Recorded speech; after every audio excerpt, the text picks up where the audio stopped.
Hello, everyone. In our Parsha, after we read of the Shirat Ha'azinu, the Torah records Hashem relating to Moshe, Hu v'Hoshea bin Nun.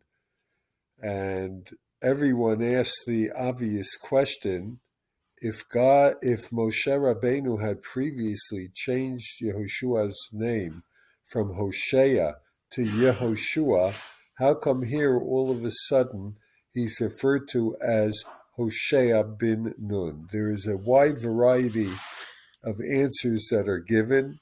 For example, Rashi cites the Medrash that even though Yehoshua was stepping up and getting, if you will, a tremendous promotion, he's the designated next leader of Am Yisrael as Moshe is about to pass away.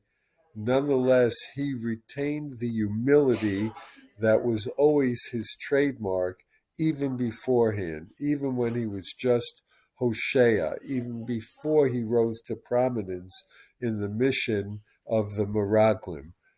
Others suggest that since here Yehoshua is standing by, but in a secondary position to Moshe Rabbeinu, therefore he is called Hoshea and not Yehoshua. Or others suggest a more practical explanation that since most people still knew him as Hoshea, albeit Moshe had given him the name Yehoshua, it was only the leaders of the people who were intimately aware of that, but the common folk still knew him as Hoshea. I saw a very interesting approach taken by the Kli Yakar, and while I'm not sure that it feels to me like it's the actual pshat, I think that there's a tremendous lesson that we can derive from it nonetheless. The Kli Yakar explains, why did Moshe change Yehoshua's name from Hoshea to Yehoshua as the Meraglim were about to embark on their mission?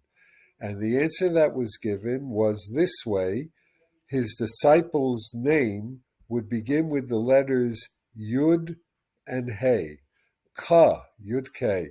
Ka Yoshiacha Me'atzat HaMeraglim. Moshe was charging Yehoshua that he garner the strength and the support from HaKadosh Baruch Hu that would protect him from the report that the Meraglim were destined, the majority of the Meraglim were destined to give. Now, throughout the time period that followed the incident of the Meraglim were still alive. They were not necessarily killed right away. They didn't die right away. But now, at the end of the journey of 40 years in the Midbar, as Moshe is about to pass away, but for about a month before Am Yisrael enters Eretz Yisrael, at this point, finally, all of the Meraglim had passed away. So the need for that extra yud of Ka Yoshiacha Me'atzat Meraglim was now superfluous. So the Torah records his name as Hoshea. One, of course, could immediately ask, so then how come in the first book of Nevi'im he's reverted to the name Yehoshua? One could argue that once he actually became the leader of Am Yisrael, once again he needs to be able to stand headstrong against what might be minority of people who create problems and issues and try to influence how Yehoshua would behave.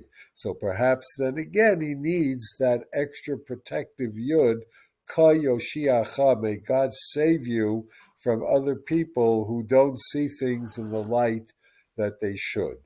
But the message that I felt immediately when I saw this Kli Yakar is, yes, there are certain adversaries whom we have to deal with, but eventually they fall by the wayside. But there's one adversary that from the day we are born till the day we die never ceases to be a thorn in our side. And that's the Yetzer Hara of each and every one of us. It's very easy, as Hazinu is read this year after Yom Kippur. If not, it's read right before Yom Kippurim. It's very easy to go through a Yom Kippur where we feel we davened with kavana, we did tshuva, we repented and all of that, to feel that's it. We slayed the dragon of the Yetzer Hara. And actually, the truth is, you may have knocked him down, but the Yetzer Hara is an adversary that is always there. And each and every one of us will forever need that helpful Yud, Ka Yoshiacha. May HaKadosh Baruch Hu be with each and every one of us in our personal battles against the Yetzer Hara. And may the inspiration of Yom Kippur help us in that fight. Shabbat Shalom.